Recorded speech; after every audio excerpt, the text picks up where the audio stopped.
Hey guys welcome back to my channel. இன்றைக்கி என்ன அப்படின்னா எடிட் பண்ணலாம் அப்படின்னு சொல்லிட்டு இந்த ரூமுக்கு வந்தேன். ஏன்னா அந்த ரூமில் ஏசி இருக்கு படுத்துருக்காங்க.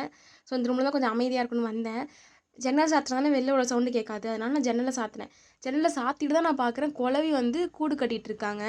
பாருங்கள் உள்ளே கொக்கூன்ஸ் எல்லாம் வச்சுருக்காங்க. அதாவது அதோட முட்டைலாம் இருக்குது. பார்த்தோன்னே ஒரு மாதிரி ஆகிட்டு அதனால் தூங்கவே இல்லை. ஆக்சுவலி விடிய காலமாக தான் நான் எடிட் பண்ணுவேன். அதனால் தூங்கவே இல்லை. மார்னிங் 7 மணி போல் மாடிக்கு போயிட்டேன். மாடிக்கு போனாலே ஒரு ரிலாக்ஸேஷன் கிடைக்கும். அந்த ஃப்ளார்ஸ்லாம் பார்க்கும்போது அப்படியே ஒரு மைண்ட் ஒரு காம் ஆகி கொஞ்சம் நல்லாயிருக்கும் மைண்டு. அதுவும் இந்த டார்க் பிங்க் கலரை பார்த்தோன்னு வச்சுக்கோங்களேன் அவ்வளோ அட்ராக்டிவாக இருக்கும். அப்புறம் இந்த ஓமோலியோட பூ இருக்குது பாருங்களேன், எனக்கு பிடிச்ச கலர் லாவெண்டர் பர்பிள் கலர் அப்படியே செம்மையாக இருக்குல்ல. இதில் பூ பூக்கும்னு நிறைய பேர் தெரியாது. நான் ஃபஸ்ட் டைம் பார்க்கும்போதெல்லாம் தெரில.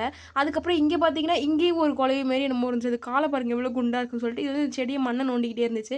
அப்புறம் நைட்டு ஒரு கூத்து என்னன்னா இவ்வளோ பெரிய வண்டு இது தென்னை மரம் வண்டான்னு தெரிஞ்சவங்களுக்கு சொல்லுங்கள். நல்லா உள்ளங்கை பெருசுக்கு இருந்துச்சு. எங்கள் அம்மா அப்பாவும் கஷ்டப்பட்டு அதை அடித்து துரத்துனாங்க. என்னால் கிட்ட போய் கூட வீடியோ எடுக்க முடியல, பயமாக இருந்துச்சு.